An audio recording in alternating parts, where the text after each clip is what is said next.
Hello and welcome everyone. I hope आप सारे लोग बहुत ही बढ़िया होंगे। जैसा कि आप लोगों को पता है एसएससी जेई 2025 का एग्जामिनेशन के लिए सिर्फ 20 दिन बाकी हैं। बहुत ही अचानक से ये नोटिफिकेशन आया और दिसंबर एक्सपेक्टेड डेट भी थी कि दिसंबर में आपका एग्ज़ाम होगा, जिसका आपको डेट कमीशन ने फाइनली बता दिया है कि 3 से 6 दिसंबर एग्ज़ाम डेट होने वाली है ना। 3 से 6 दिसंबर आपके एग्ज़ाम डेट होगी जेई का सिविल मैकेनिकल इलेक्ट्रिकल के लिए, इसका पेपर 1 होने वाला है।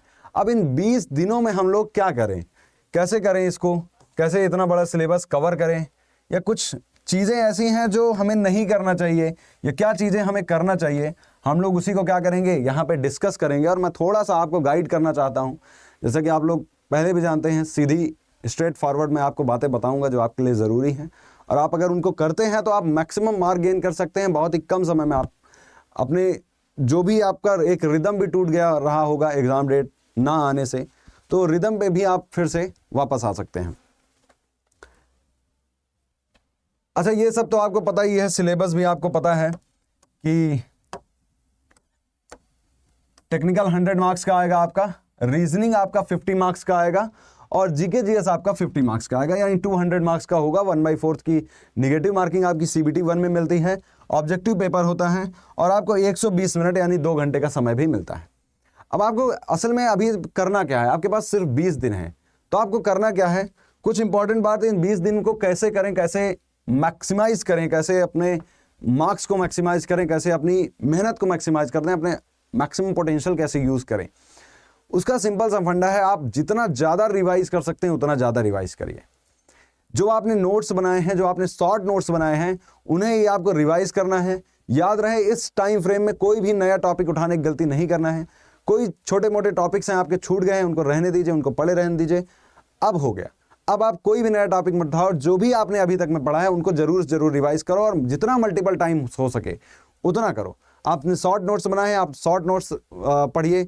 आपने कुछ क्वेश्चंस ऐसे रखे होंगे जहां पे उन क्वेश्चन में आपको लगाने में दिक्कत हुई होगी, आपने उनको सेव करके रखा होगा, उन पे टिक मार्क किया होगा, आप उनको करिए।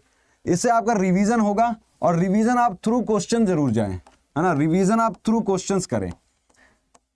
अगर आप अपने नोट्स पढ़ सकते हैं बेटर है, नोट्स और शॉर्ट नोट्स तो पढ़ना ही है। कुछ लोग क्या होते हैं, वर्किंग होते हैं, उन्हें ज्यादा टाइम नहीं मिलता, तो आप क्वेश्चंस के थ्रू रिवीजन करिए।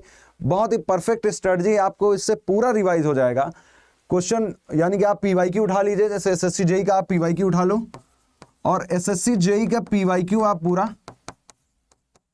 क्वेश्चन के थ्रू टॉपिक वाइज आप कर डालो, चैप्टर वाइज टॉपिक वाइज कर डालो। इससे आपका बहुत अच्छा, बहुत ही इफेक्टिव रिवीजन होगा। दूसरा, मैं फिर से आपको सजेस्ट करूंगा, मैंने पहले ही बताया था, आपने इंजीनियरिंग सर्विसेज के पीवाईक्यूज लगाए होंगे।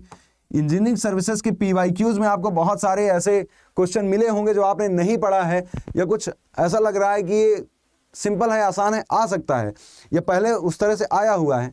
आपको कुछ ऐसा लग रहा है जो आपको नहीं आया था, या ये आ सकता है, तो आप उसको क्या करिए, उसको भी आप फिर से रिवाइज करिए, फिर से लगाइए। आप एक बार इस समय में आप इंजीनियरिंग सर्विस और एसएससी जेई के पीवाईक्यूज लगा सकते हैं जिनमें आपको डाउट है, ठीक है। जिनमें आपको डाउट है आप उनको जरूर करिए, और क्वेश्चन के थ्रू रिवीजन परफेक्ट होता है। नेक्स्ट, हाँ, यही बात है कि don't pick up new topics. कोई भी नया टॉपिक आपको उठाने की गलती नहीं करनी है। जितना आपने पढ़ा है उसी को आपको रिवाइज करना है। अपने नोट्स जरूर से जरूर रिवाइज करिए, और शॉर्ट नोट्स जो आपने बनाए होंगे या मैंने आपको बता दिया जो आपने टिक मार्क्स किए होंगे, उनको जरूर रिवाइज करिए। नेक्स्ट, अगली गलती क्या है, mock test is the key. Mock test बिल्कुल बहुत ही ज्यादा हेल्पफुल होता है आपके प्रिपरेशन में। मॉक टेस्ट सिर्फ कितने लगा डालें, रोज एक लगा डालें, रोज एक मॉक टेस्ट बैठे बैठे दे देते हैं, कोई फायदा नहीं होगा। अगर आप 20 दिन हैं, आप 20 दिन में 20 मॉक टेस्ट लगाते हो, कोई फायदा नहीं है उस मॉक टेस्ट का। मॉक टेस्ट में मैं हमेशा कहता हूं, number doesn't matters, marks doesn't matter, but the learning does. आप मॉक टेस्ट में क्या करिए, मॉक टेस्ट लगाना तो जरूरी है, लेकिन मॉक टेस्ट लगाने के साथ साथ उसका एनालिसिस करना भी जरूरी है। तो आप लोग इस तरह कर सकते हैं कि मॉक टेस्ट आप टोटल इन 20 दिन में आप 10 ही मॉक टेस्ट दो, 10 मॉक टेस्ट आप दो, लेकिन मॉक टेस्ट जरूर दो, ऐसा भी नहीं है मॉक टेस्ट आप छोड़ दो। मॉक टेस्ट जरूर दो, 10 ही दो। एक दिन आप मॉक टेस्ट दो और दूसरे दिन इसको बैठ के एनालाइज करो, पूरी तसल्ली से बैठ के एनालाइज करो, कोई जल्दीबाजी नहीं है। तो एक दिन आप मॉक टेस्ट दो, और उसके अगले दिन, अगला जो दूसरा दिन होगा, सेकेंड डे, आप उसका एनालिसिस करो। ये एनालिसिस करने में आपको कुछ पता चलेगा क्या पता चलेगा?